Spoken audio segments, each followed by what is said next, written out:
Okay, time for chapter 24. I'm going to skip most of the beginning of the chapter because it's just self-explanatory stuff. That's just basic facts, and move towards more of the stuff that's going to take has a little more explanation to it.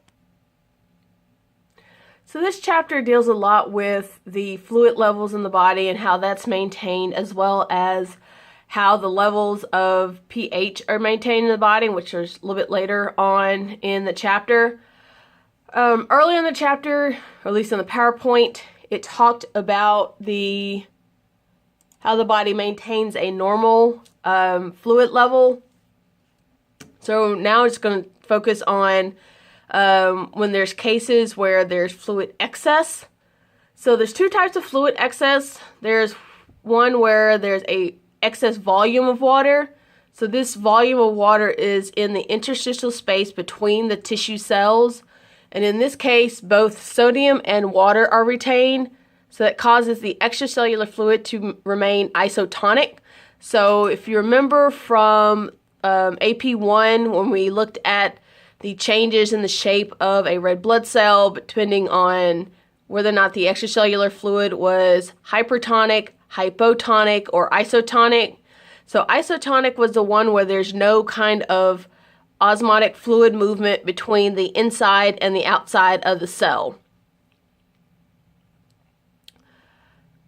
Next type of fluid excess is hypotonic hydration. So this is when someone has a water intoxication or a positive fluid balance. So, those people who, decide that, drinking beer, at least chugging beer in large amount is very toxic to the body, so they switch to water and they still end up having problems. It's because they ended up having hypotonic hydration, so also called water intoxication. So in this case, more water than sodium is retained or ingested. So taking in way more water than your body is retaining of the salt. The extracellular fluid becomes hypotonic.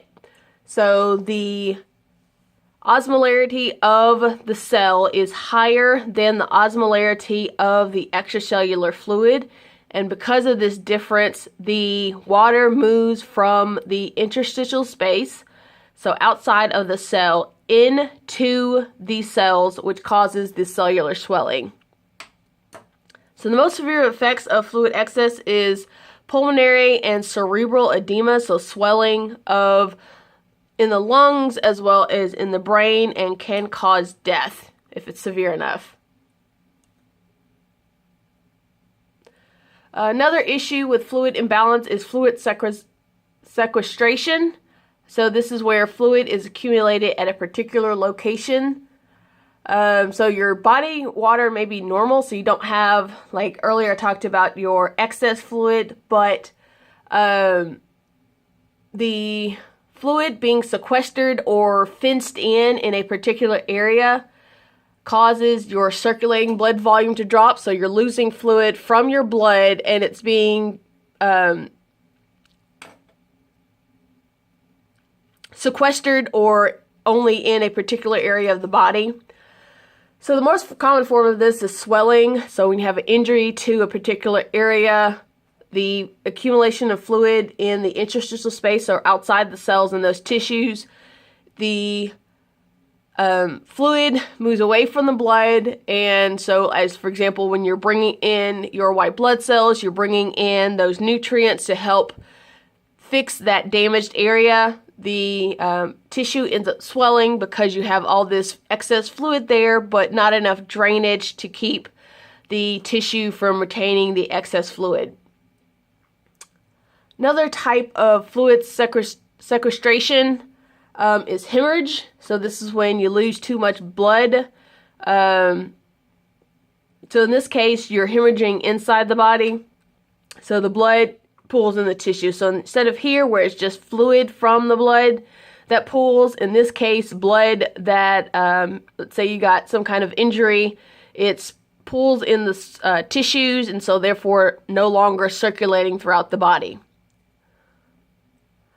The last one is pleural effusion. So this is where Fluid accumulates in the pleural cavity, so inside those membranes that coat the lungs, and this is usually caused by some of the lung infections. So there's, again, movement of fluids to take nutrients as well as your white blood cells to that particular area so you can fight off the infection, but then that excess fluid ends up building and not being properly drained. So now moving on to electrolyte balance within the body. So a lot of your electrolytes have various jobs in the body, which is stated here. In a second, I'm going to go through the functions for sodium, potassium, calcium, magnesium, and hydrogen, and how they affect not only fluid levels in the body as well as the pH. And then the anions, so the negatively charged ions of chloride, bicarbonate, which is kind of like baking soda, and phosphate.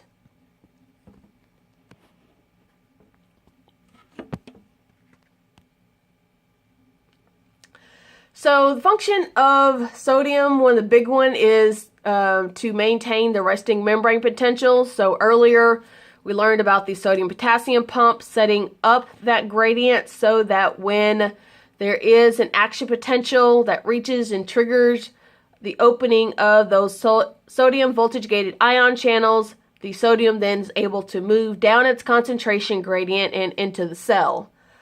So that's your depolarization, and then that sodium-potassium pump resets that the difference in the concentration of the sodium and the potassium on their particular sides of the cell. It's your principal cation or main cation or positive ion in the extracellular fluid. It's one that helps to determine your not only total body water, but also the water distribution among the fluid compartment. So earlier when we looked at, early in the chapter, we're talking about the transfer of fluids. Sodium also plays a role in that, in moving fluid in different compartments in the body. Another function of sodium, so the gradient that's set up usually by that sodium-potassium pump is a energy source for co-transport. So sodium, glucose co-transporter taking sodium and glucose into a cell. Then your sodium, potassium, so just flipping those in through an antiport. So sodium outside the cell, potassium in. Then also being able to transport calcium into the cell. For that sodium-potassium pump, helps to generate body heat since it uses up ATP. It also, as you're using up that energy, some of that energy is lost as heat, and therefore helps your body to maintain its core body temperature. Then lastly, its last function is to bind to the bicarbonate ion and helps to buffer the pH in the extracellular fluid. So if you remember the carbonic acid reaction, which your carbon dioxide combines with water, becoming carbonic acid, which then dissociates into bicarbonate and a hydrogen ion. The hydrogen ions, depending on the type of cell, usually pumped out, but your bicarbonate exchange with a chloride, so the bicarbonate is sent to the extracellular space. And the bicarbonate works kind of like baking soda, so increasing the pH of the extracellular space.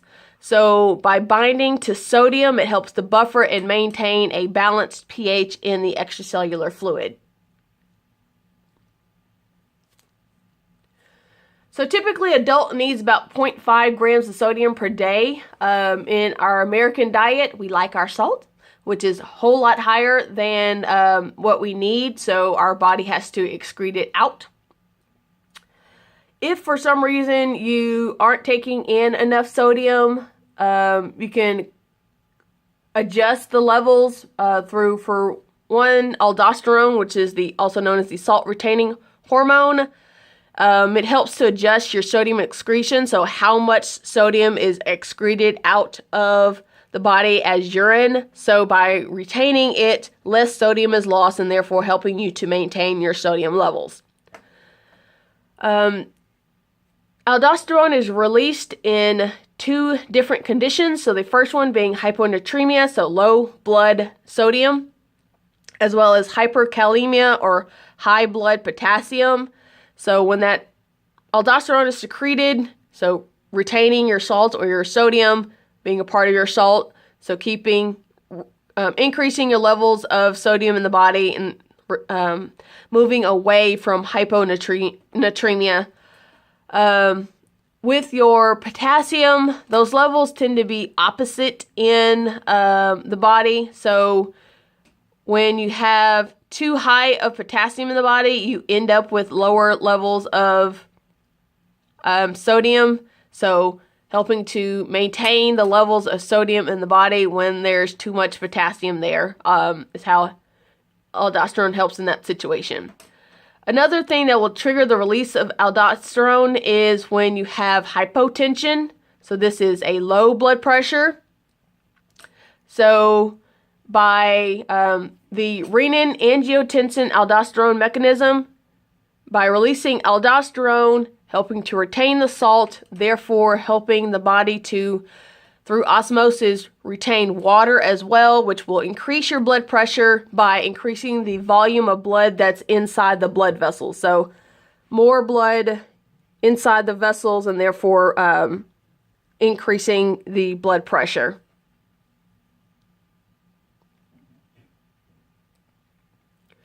So how the aldosterone works, there's receptors in the ascending limb of the nephron loop. When aldosterone binds, causes the increased level of sodium-potassium pumps in that ascending limb. So in this case, your body reabsorbs more sodium and pumps out more hydrogen and potassium. So therefore, again, those levels that are opposite with sodium and potassium. So taking in the sodium, getting rid of the potassium. And in cases where wherever sodium goes, other stuff follows, particularly chloride as well as water. So they'll passively follow sodium and come back into those renal, be not excreted, not secreted, but reabsorbed by the body. So sodium is reabsorbed by the body. Water and chloride is reabsorbed by the body. So the sodium and chloride will form your salt. Therefore, aldosterone, being the salt-retaining hormone, does its job that way. Also increases the water levels in the body.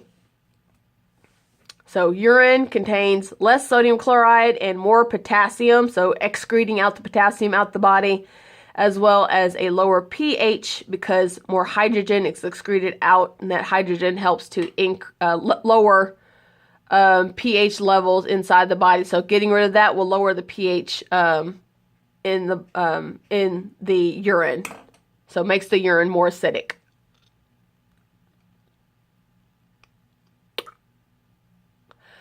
Okay, so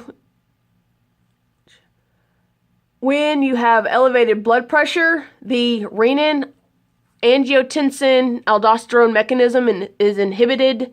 So the opposite case, so instead of retaining the salt, then you get rid of more of the salt. So there's less fluid in the blood, which reduces your blood pressure since there's less pressure against those blood vessels' walls. Another hormone that is used to affect sodium concentration is your ADH or antidiuretic hormone to modify water excretion. So how much water gets excreted out of the body. So if you have a high sodium concentration in the blood, ADH is stimulated to be released, which causes the kidneys to reabsorb more water and therefore slows the further increase in blood sodium concentration. So keeps the blood from being from having as high of a salinity as it does due to the high sodium concentration. The opposite happens if the sodium levels drop. So ADH is inhibited and therefore more water is excreted, and therefore the sodium levels will rise. So just with your osmolarity in the blood.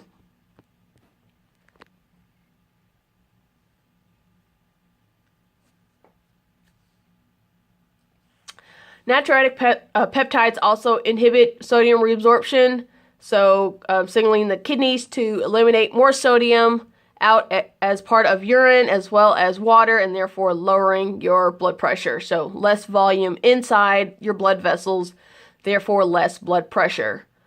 There's other hormones that work in a little smaller amounts, so estrogen, progesterone, and your glucocorticoids also have an effect on your sodium levels.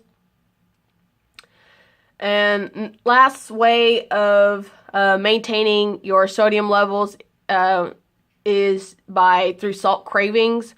So by regulating how much salt you actually take. So sometimes you will have that random craving where you want the regular Lay's potato chips because they're so ridiculously salty compared to something else that you would normally have. So that craving makes you want to go have that particular food that you know will have a bunch of salt in it, and therefore maintaining your sodium levels in the body. So if there is an imbalance in the sodium in the body, there's two types. So too much sodium is hypernatremia or high sodium. Typically this is from an administration of IV saline. So when you get a saline bag or drip in the hospital, the salt that's in there is sodium chloride, and as that saline is continuously being dripped into the body, sometimes it contains maybe some glucose for energy, or your medication might be added to the whole system for your IV bag. But because the saline's coming in at a consistent rate, then you could possibly end up with having a high sodium level. The opposite case is hyponatremia, so low sodium. So this is when a person loses a lot of sweat or urine, and instead of replacing the lost electrolytes, they drink plain water. So this might happen if, let's say, for example, you have an athlete, particularly like soccer or something, where you're running around a lot and you're sweating a lot, and instead of drinking like a Gatorade or a Powerade, which has the electrolytes, to replace what you're going to lose during sweat, by drinking just water, you're getting your water back into your body, but you've lost a lot of your electrolytes that you need for a lot of different functions for your body. So necessarily for drinking of the Gatorade and Powerade.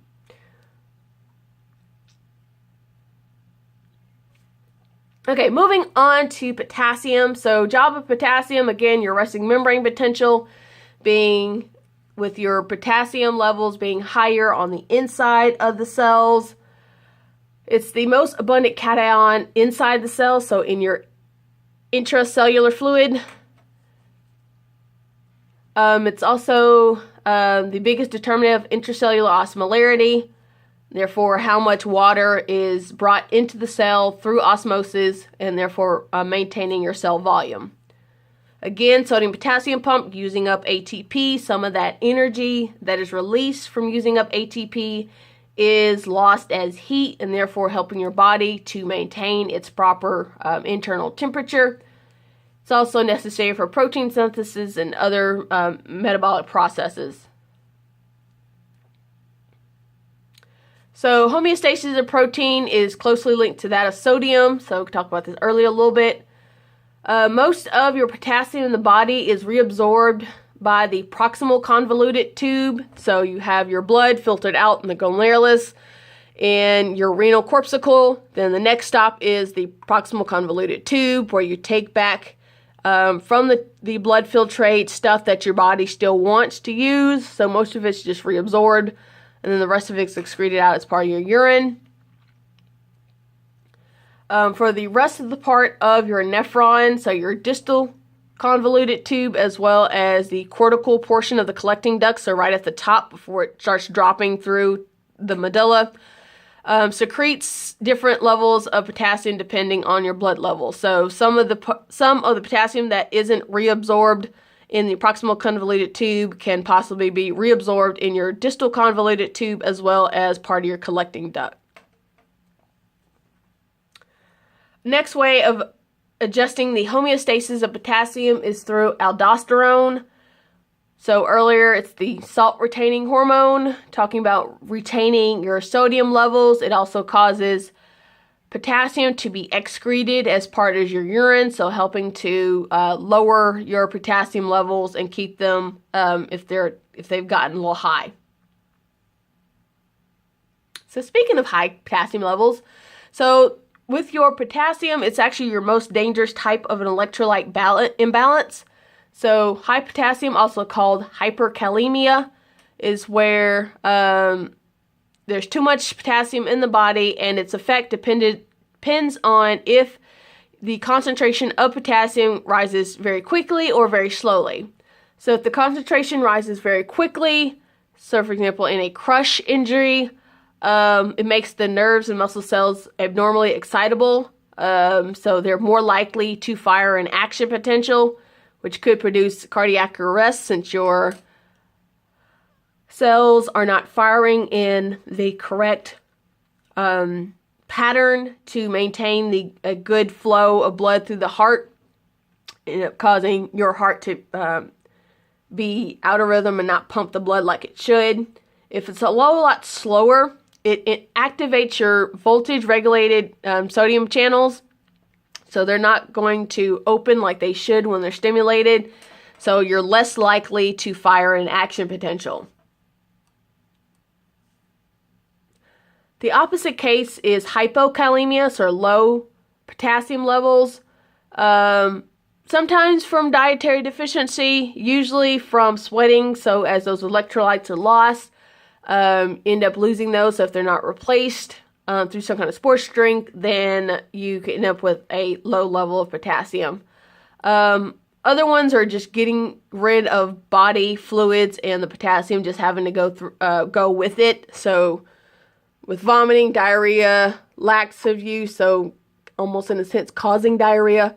Aldosterone hypersecretion, so retaining your sodium but getting rid of your potassium, causing there to be a decreased level of potassium in the body, as well as alkalosis, where the body is too alkaline or too basic with its pH, so the pH is too high.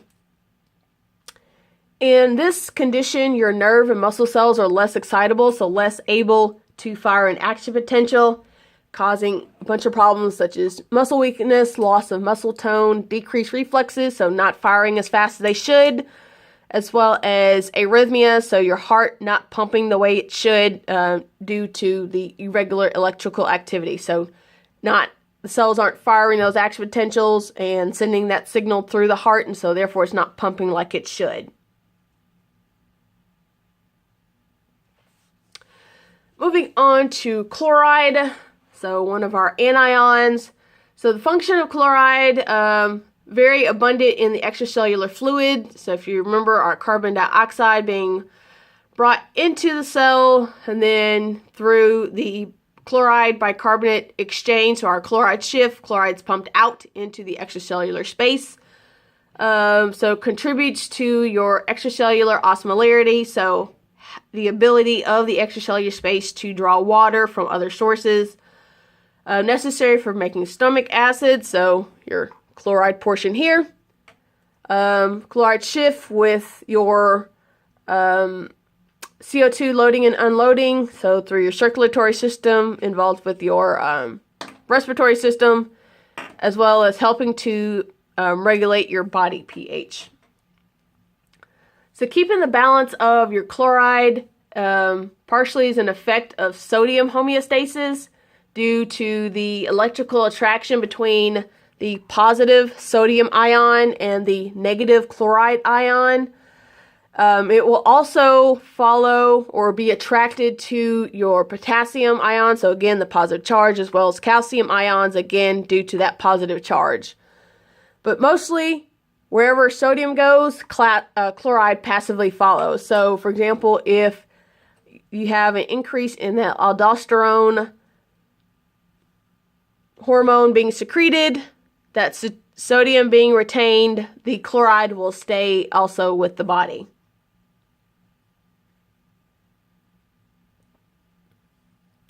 Imbalances with chloride levels, partially it's due to acid-base balance.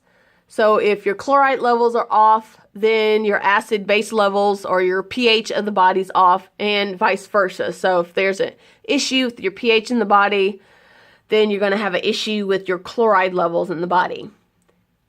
So imbalances in your chloride levels, too much chloride or hypercalcemia due to dietary excess, so too much salt you're eating, as well as your IV saline bag, so the sodium chloride in your IV bag. Opposite case is your hypokalemia, so low chloride, side effect of hyponatremia, so low sodium. Chloride follows sodium, so for example, whatever reason you lost sodium, you're going to end up losing the chloride as well. Could also come from hypercalemia, so high potassium, so opposite case here, or if your body's in acidosis. So again, going back to our acid-base balance will throw off your levels of chloride in the body. Okay, moving on to calcium. So job of calcium to strengthen the skeleton. So part of some of those minerals that harden the bone, necessary for muscle contraction. So binding to that troponin molecule that will cause that tropomyosin molecule to move off those active sites on the actin subunits. A second messenger for hormones and other neurotransmitters. So being allowed into the cell to cause other additional pathway functions to happen.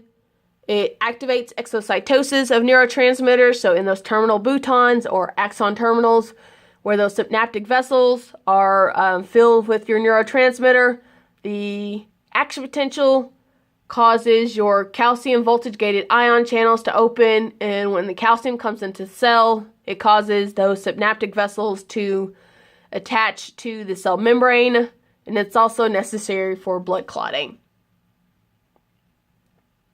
So typically inside your cells have a low intracellular calcium levels, and that's to prevent calcium from binding to phosphate. So calcium phosphate is one of the minerals that makes up your bone, so it hardens. So to keep those crystals from forming, then the cells either pump calcium out into the extracellular space or sequester them in the smooth endoplasmic reticulum. So it's kind of like how your muscles do so, but your muscles need it for part of its contraction function. But your regular cells will also sequester calcium or fence calcium in to the smooth ER. Another way of preventing your calcium phosphate from precipitating or forming a crystal is through calsequestrin. It's a protein that will bind to calcium and therefore keeping it from binding to the phosphate that is in high levels in your intracellular fluid. So regulation of your calcium levels or homeostasis of it is regulated by different hormones. So your PTH or parathyroid hormone, the calcitriol hormone, which is a form of vitamin D, and then in children, calcitonin. So those hormones affect bones deposition and reabsorption, so how much calcium is taken up and made a part of bone, whether or not to either be released or increase the activity of those osteoblasts to build bone, and therefore more calcium is taken out of the blood so that you have more of those minerals building onto the fibers made by the osteoblast. Those hormones also can affect calcium levels by affecting the intestinal absorption, so how much calcium is taken out from your diet and absorbed into the small intestines and therefore brought into your blood vessels, as well as affecting how much calcium is excreted out as part of the urine.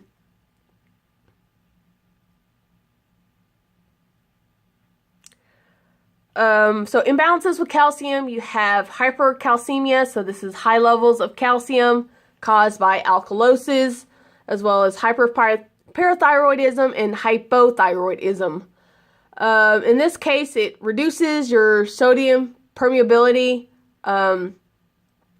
into the cell, so inhibiting depolarization. So when your sodium voltage-gated ion channels open, if you have too high of levels inside the cell, then as the sodium is coming in, it's less attracted to the higher positive charge that's inside the cell. So even though the sodium is going to come down through its concentration gradient, it's also partially repelled by the calcium, which is also positive, being inside the cell and making the cell more positive than normal. So too high of calcium ends up leading to muscle weakness, depressed reflexes, as well as cardiac arrhythmia. So again, affecting the depolarization of your nerve and muscle cells. So last slide for calcium, and then I'll switch to a different video, is hypocalcemia, so low calcium. Causes for this is vitamin D deficiency, so not having enough vitamin D, which is necessary for maintaining your calcium levels.